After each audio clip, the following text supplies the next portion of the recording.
What's that song from the old schools? I like big butts and I cannot lie. Those other brothers can't deny when a girl walks in and it'd be wasting around thing in your face, you get sick.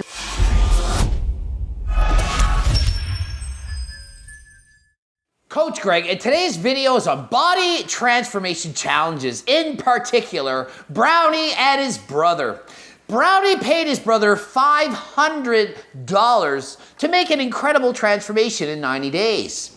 He was, in fact, successful.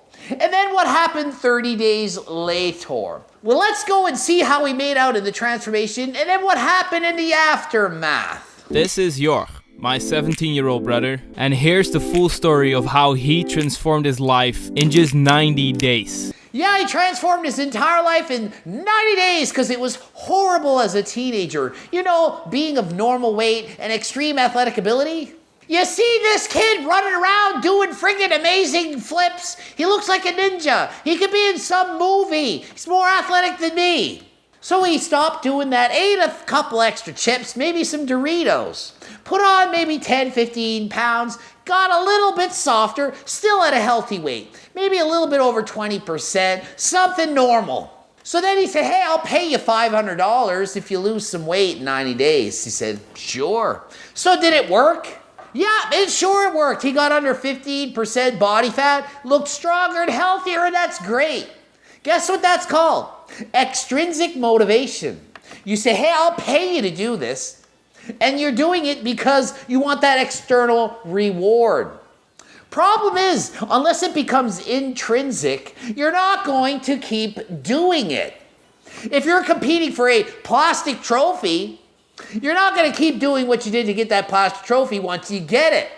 You need to exercise and do it for you. You need to want to lose weight and eat healthy and do all the good things you should do for you, not for a reward.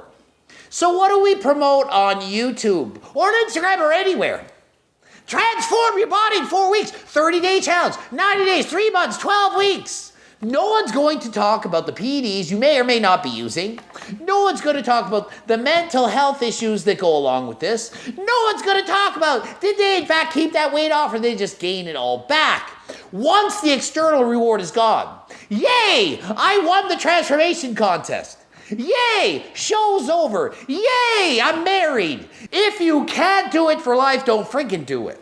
If you're just doing a transformation just to be a cool transformation and you expect to stay there, don't do it. Warning you, don't do it. Harder on your head. Once you lose all that weight and then you gain it back, you're going to feel worse than you did in the first place.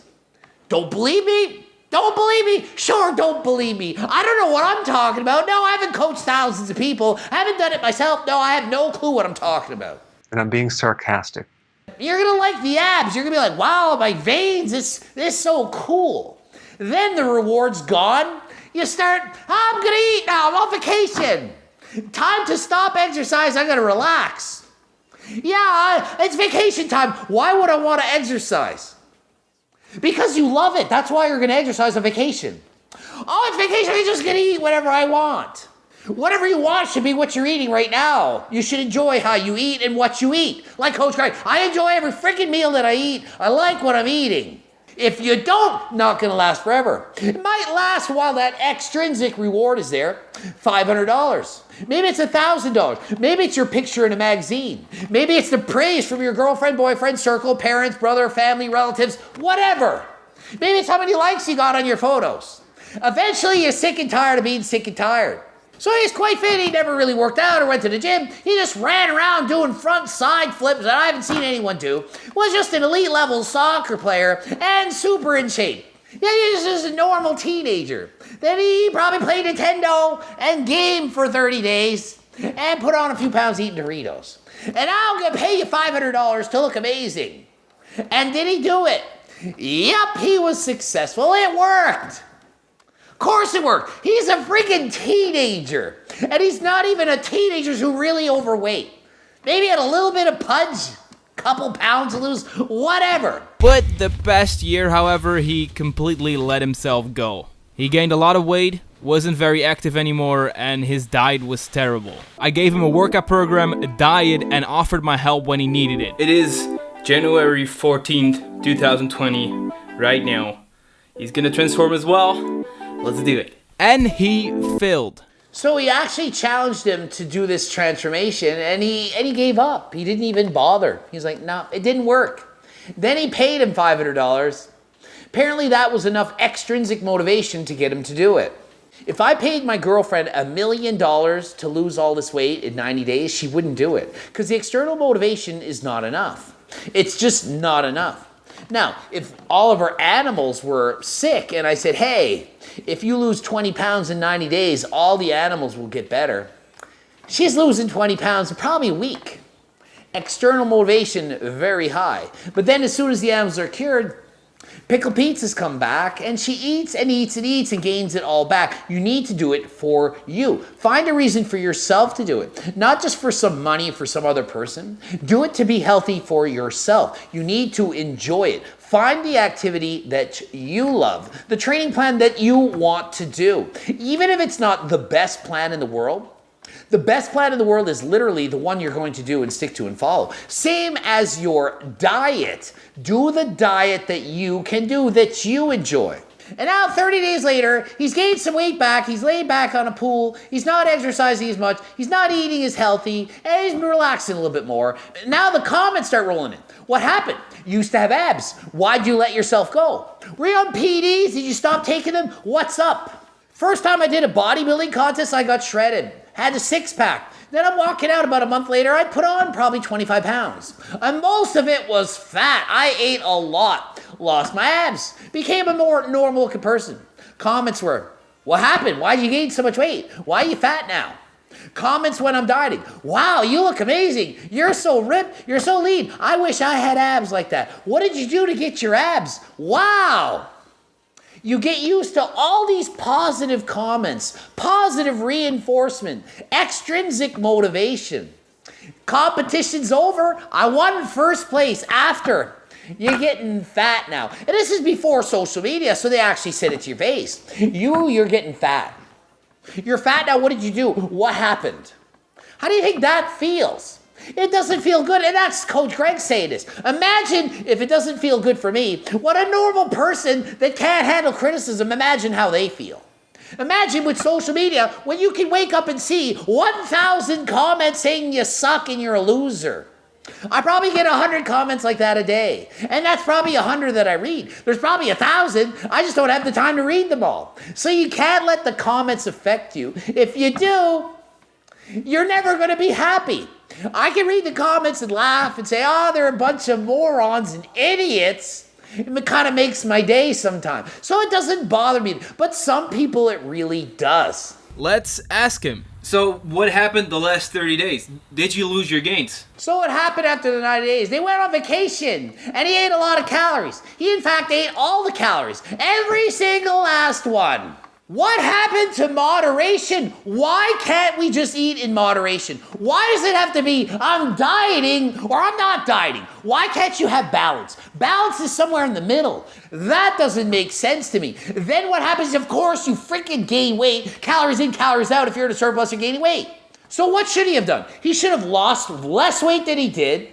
Then when he went on vacation, he would have had an easy time maintaining that weight. He wouldn't have been starving all the time. He just finished dieting for 90 days. Grelin is coming after him, punching him in the face. Grelin's mean he is. And he wants you to eat. If you don't eat, he punches you again and again. It sucks. So he went on vacation. Grelin was coming for him, but I'm going to hold him off. I'm going to keep eating.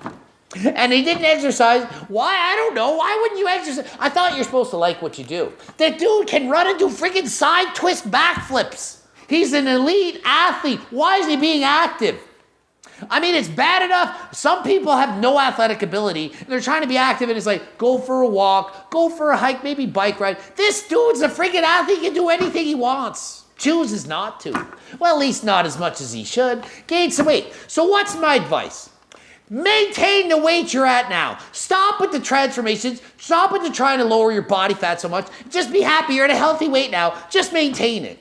Has he actually lost all of his gains? No, he hasn't gained all the body fat back. He maybe gained half of it back. He can keep it here and maintain it for the rest of his life. That's what he should do. What about his strength gains? Well, he's a little bit weaker because he hasn't been training as much. Obviously, his chin-up strength is going to go down. He's not going to be able to lift as much. He's not going to be able to do as many push-ups. And his body weight is higher, so that makes it even harder to do chin-ups. The more you weigh, the harder it is to lift your body weight. Doesn't that make sense? So when you go on vacation, you weigh yourself the day you get back, and you're up 5 pounds. Not 5 pounds of fat. 3,500 calories are required to gain 1 pound of fat. You probably didn't eat 3,500 calories a day extra for 5 days while you're away, which would have been the minimum required to gain 5 pounds of fat. The point is, a lot of it was in fact fat, and a lot of it was water. He was eating too much. Should have ate less. You don't want to gain weight on vacation? Don't eat so much. I'm saying it's probably better for this guy to maintain where he's at right now. He doesn't seem too keen on being shredded. And to be shredded year-round, it has to be on your mind all the time. You can't just be like, my goal is just to be 5% body fat and be happy and eat whatever I want and have the best looking boyfriend, girlfriend, circle friend in the world, and everyone will love me and I'll be a millionaire. Yeah, keep dreaming. Keep dreaming, it's not gonna happen. No, he didn't lose his gains. No, he did lose maybe a bit of his abs, but that's not loss in muscle, alright? Loss in abs is not loss in muscle. So he's saying just because you lost your abs doesn't mean you lost muscle. Are people really that dumb? Do they really think if you can't see your abs, your muscles have disappeared? No, your fat layer's gotten thicker and it's blocking the actual visibility of the abs. Doesn't mean your biceps got smaller. Doesn't mean your biceps got weaker. It means literally you can't see your abs, okay? So that's what happened to this guy. So he says he's about 14.2% body fat. Let's go, it's not bad now, is it? Why not just maintain that? Are you feeling good? Yeah, I'm feeling good. He's flexing. He looks pretty good. Why not just maintain that? This is a teenager. He has all the time in the world to eat and do what he wants, to look the way he wants. If he's struggling, he's having a hard time, what chance do you have? You probably got a job, kids, family, all this stuff going on. He's a teenager. Don't expect to be lean. Just stay at a comfortable weight that you can maintain that's realistic for you. It's probably halfway to your dream body. Halfway, that's the goal you need. Get my frigging cookbook. Low-calorie dense foods that are delicious. And if you don't know how to train, get my friggin' training book. If you want to train like Coach Greg, get my training book. If you don't want to train like me, buy Chef Cavalier, lift with fake plates, and be merry. And never use HRT, and you'll probably look better forever for the rest of your life. Imagine how good Jeff Cavalier's going to look at 55 if he looks that good at 45. Gonna be amazing. So he's basically put on a couple centimeters in certain areas, like the stomach and the glutes and so on. It's about an inch for those of you who don't like centimeters, okay? That's fat. It's a fat layer. And his hips went up an inch. Booty gains. Yeah, you gain more fat in your freaking ass. How do you think all these bikini girls are looking better in their glutes? It's mostly fat. If you try to walk around at 15% body fat as a woman, your bum's gonna be small because a lot of your freaking glutes are fat. Same as your chest, unless you have breast implants. If you're too lean, guess where it goes? It can go from here. A lot of body fat is stored in this area, as well as the glutes. So when you're a shredded bikini model, the glutes and the boobs shrink. Okay? Sorry, that's how it works. And guess what? Oh, I got glute gains. I went off season, I went all in, I ate a cheesecake, I ate a pickle pizza, and I put on 10 pounds, and now look at my glutes, especially when you arch like crazy and take 20 photos and you do the right angles. That's what it really is, but don't tell everyone the secrets. They post their before and after photos, they just gain some fat, fat gets stored in the boobs and in the bum, and you look more curvaceous. And the trick is to say you got thick with at least 3 C's. And all that means is you got fat in all the right places. Fatter hips and bum and boobs, and the waist is small. If your waist is small, people don't really seem to care. Doesn't seem to matter. It doesn't matter who you are in mind. What's that song from the old schools? I like big butts and I cannot lie. Those other brothers can't deny. When a girl walks in and itty bitty waist and a round thing in your face, you get sick. Cause like a toothpick, I beat that booty with a stick. Even the jeans she's wearing, her pants are almost tearing. No baby, I want a small booty. That tutti frutti. Homeboy tried to warn me that butt you got is tutti frutti. So something like that. It might be a mix of Weird Al in there, but you get the point. They like big butts. No longer do people seem to just like more of a straighter appearance and no glutes. They like curves. Curves are being promoted like crazy in social media. Okay, it's fat gains. And again, this all makes sense. He did an insane job in 90 days. Took a little bit of time off, not even off, it's just a little bit rest. He just tried to maintain, enjoy the 30 days on holiday as well. And now he is dead. Smash it. I mean, so they're bragging that he did everything right. Oh, he did so good for 90 days. Then he took 30 days on holiday, you know, doing less. And he's not in shape the way he was before. And he gained 6 pounds. And to gain 6 pounds in a holiday, it's a fairly significant amount of weight to gain, okay? If he didn't lose that much weight and maybe didn't push himself so hard to win that 90-day challenge in the first place, he wouldn't have gained all that weight in the first place, okay? So extrinsic rewards, be careful. If it's a 90-day challenge, 30-day challenge, you're doing it for your husband or wife, you're doing it to go down south, yeah, it's motivation. It helps. It's an extrinsic goal that's increasing the likelihood that you'll get to there. But after it's taken away like that, it's way worse and way harder. Do you know the hardest part of a diet? It's when it's over. The day after, or even the minute after the show's over, whether you won or lost or whatever, that's the hardest part of the diet, because now the extrinsic reward of the competitions, it's over, it's taken away. Now you're on your own. Now what? Do you know how many people plan out the binges they're gonna have right after? They have binge eating disorders, they don't even realize it. After the show's over, I already have a dozen donuts planned. I'm gonna go through these 3 freaking all-you-can-eat buffets, and I can't wait to gain 20 pounds in a minute. So if you're currently dieting in some kind of a challenge, be ready for when it's over. The day after this ends, that's the day it actually starts. It's the hardest time to diet after the diet's over. You think you can eat whatever you want. You think you can go back to what you were. You can't. If you can't make the changes and maintain them for the rest of your life, you probably shouldn't be doing them. Because if you do, and you try too hard, the mental challenges that they're going to bring about are going to be horrendous. Looking at your body extremely lean, then you want to look like that and you gain back a few pounds and now you hate yourself. You hate how you look. You gain back the weight too quickly. It's not going to work. Trust me, it's not going to work. Be careful. Try not to strive for too much. Be happy with the goals that you are going to achieve and be realistic and true to yourself. GregDoucette.com for coaching. Greg Doucette, IFBB Pro. I'm blooping up 2 videos. Either of those are equally good today, so choose the one you want to watch. And until next time, I am out. I like big butts and I cannot lie. Those other brothers can't deny when a girl walks in and be wasting around thing in your face, you get sick. It's like a toothpick. I beat that booty with a stick, even the jeans she's wearing.